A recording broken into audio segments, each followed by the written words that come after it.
Let's talk about a forum that's going to be very short. Quibi, quick bites, bigger stories. That's their tagline. Got him. Dave, this is a new streaming service because we needed more of these. The streaming war is heating up like never before. But yeah, it's a short form streaming service, 10 minutes or less shows, movies, however you want to put Yeah, it, content. projects. Um, Dave, I mean, what are your just general thoughts about Quibi? I mean, this seems to kind of come out of nowhere, but it's getting a lot of attention. Yeah, Quibi launches on April 6th. And like you said, it's short form content only. And I think the number one detail is that it's for your phones only. It's content made for your phones Right. that you only can watch on your phones. I guess you could cast it to your TV, but there's no TV app, there's no laptop website portal. It's content made for your phone, the same way TikTok and Snapchat video is made for your phone. And it's notable because they've raised a ton of money and had like advertisers pre-buy in and stuff. And of course, it's founded by Jeffrey Katzenberg, who is quite the resume in terms of being the former chairman of Walt Disney Studios, the role now held by Alan Horn. And then he co-founded DreamWorks after he left Disney. So in terms of a guy with a resume, Katzenberg is the guy. And now he's also like really famous for being one of the biggest Democratic fundraisers for the Democratic Party in Hollywood. He's a powerful, well-connected guy who's done a lot for a long time. And yeah, the money seems to be there, at least in the short term. They committed, I think, $1 billion upfront for the first year worth of content. So that's, like a sixth of what Amazon spends per year. Mm-hmm. So that's a solid way to get going, a little less than what Apple spent. But, because it's the short form content, that money almost might go farther because you're just making more and more stuff. And they throw out this figure, there'll be X thousand numbers of content in the first year, which that doesn't mean anything to you because there's going to be like reality stuff and news stuff as well as scripted and comedy and drama. It's all there. It seems to be quite the grab bag. And yeah, I think at first glance for most people, they'd be like, "Oh, I don't need more. Do you need more streaming stuff?" Look at the I think abject disinterest in Apple TV Plus thus far.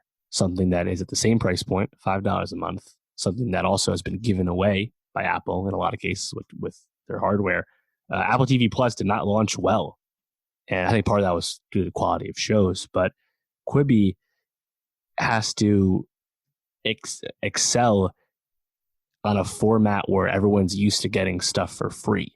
Everything on Snapchat is free, and Snapchat has been really doing shit with like shows and stuff, and they get a lot of viewers and stuff. And Snapchat, of course, is ingrained in the young demo. And now, of course, TikTok is not making original content, but people go to it for original content from people. So how can Quibi get in on that and try and get young people to pay at least a little bit, $5, to watch stuff? It's an interesting bet. You look at the content, and I think the two that most interest me are the Fugitive remake with Boyd Holbrook and Kiefer Sutherland, and then Steven Spielberg's After Dark, which is a horror series that will be Spielberg's first time writing something since AI way back, and also can only be watched on Quibi after sunset, which I think is a really cool idea. Yeah, that is cool. But yeah, in terms of this making enough inroads, I don't know like what their like level is to get success, but like because there will be some ads on the $5 a month plan, but I feel like it needs to have some kind of runaway hit to get people to subscribe, just because there's just so much competition, and it's also kind of I don't know, like it seems if you listen to there's a lot of research in terms of and it seems to be it was a well thought out plan. They're not going this willy nilly or anything, but it's hard, man. And so I really have no idea how to expect it to go next month. Yeah, I love the idea. I think best case scenario for them is it's event. It gets enough goodwill, enough people behind it. Probably not younger people, I would say, but probably more like the 20 to 30 demographics who are, like watching their kids and watching something quickly on their phone, and more inclined to pay for something. Right, and then eventually it gets pulled into something like Hulu, Apple Plus, like because if you think about it, if you're Apple and you're kind of starting to fall behind in the streaming wars, I would say, the big shows they put out really haven't gotten the cultural attention that they were hoping for. I think it'd make a lot of sense to, if this gets off the ground and does get some traction, to buy this quickly, and to make it part of the Apple Plus product, That's interesting. and that because they're already on your phone anyway. That's their whole thing. So Right. that's kind of where I see Quibi going. Is this feels like a quick, like, get in there, couple of shows, get a lot of attention, then it gets bought pretty quickly by a bigger company. Right. That and probably eventually something like A24 getting bought out by one of these bigger studios as well, like Apple Plus or something like that. But Apple has a relationship with A24, so they'd probably be the favorite at this point. But yeah, I mean, with Quibi, the scripted shows are going to be like 2 to 2.5 hours in total length, 12 to 14 daily episodes, and they're going to drop a new scripted show every like 2 weeks, they said. So, and then I think they've described in multiple ways that they want to exist between TV and movies. And I think that's at least a smart way to approach this, by attempting to find a new ground and make some new form of content. At least be thought of as something a little differently, which is not the case that happened on Apple TV Plus. They were just making shows the way everyone else was making shows, but they're just way less experienced at it. So it's ambitious. And yeah, that's an interesting point, that maybe they could just quickly get acquired by somebody else. I didn't think of that.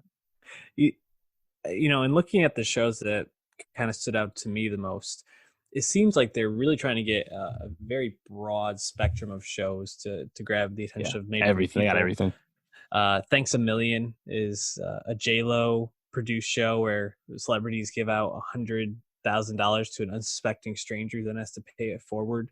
I think that's a show that could easily get that cry porn crowd, so to speak. Right. Yeah. The Most Dangerous Game, Liam Hemsworth and Christoph Waltz, seems like a pretty cool idea for a show. Just like playing this 24-hour game to get some monetary value. Chrissy's Court, Dave, I know you love that Chrissy Teigen content, and boy, Judge Judy crossed with Chrissy Teigen sounds just like an absolute blast. Yeah, Legends of the Hidden Temple come back, Punked come back. They had some high profile stuff, I guess. They just got to make awareness up so people actually know what the hell this thing is, because I don't think enough the layman knows what the hell Quibi is. I'm very interested in it, and I could see myself investing $5 to check this out, see how it goes. Especially the Spielberg thing you mentioned is very fascinating to me. So I'm definitely excited for Quibi. Bit skeptical because we've never seen anything like this before, where it's made just for your phone. But that's where we're going. Any last thoughts on the Quibs? I think it'll at least be around for quite a while, because like I said, they have a lot of money raised already, and there's a lot of high profile people already in bed to work with them. So again, they've already shot most of the stuff that's going to be coming soon. So this is actually, I think, an exciting time, and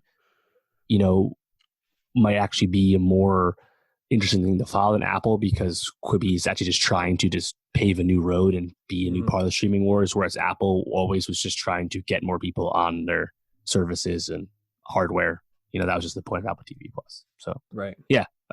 Next month, it's coming soon, April 6th.